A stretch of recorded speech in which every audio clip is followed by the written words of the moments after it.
Hey guys, it's Jason from the Escape Room Guys. I realize it's now Saturday, and we had done the Great Room at 13th hour back on a Wednesday, but it was cold, we had a long drive, and I've subsequently forgotten with the holiday and other things going on to do a post video for that room. So here we go.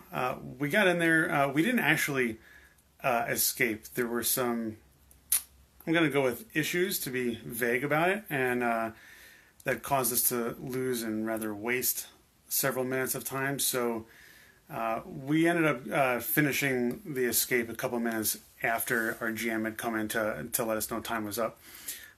It was an interesting room. The walls are paper thin, and there was another group across the hall, so we could literally hear everything that was going on in that other room. And as such, we could not tell if the dings from the GM giving us nudges or telling us to stop doing something were for us rather than for them. So like I said, we were doing something wrong, or we were using something for something else that we should not have been doing, and they had to actually physically come in the room and tell us, hey, stop that. You haven't figured out what to use for that yet. So that was probably my two biggest gripes. The room, I honestly think, gets the award for like most amount of tedious puzzles in a room. It was kind of, it was honestly, it was kind of silly.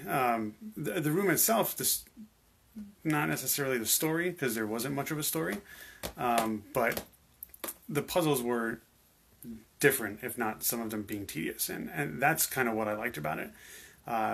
Some things that we've seen before. I mean, I've seen just about everything in there, with the exception of one puzzle, at least one other time. So it is what it is. I would probably go back and give them one other shot with, on an off night when there's no other loudness going, and maybe have a backup pair of walkie-talkies for some help. But regardless, it was a drive to get out there, so I don't know I'll be doing it again anytime soon, but I'll get a review written up sooner rather than later, and I'll see if I give them a second shot, maybe when Mike is able to come into town and do it with me. So you all have a good weekend, and we'll catch you soon. See ya.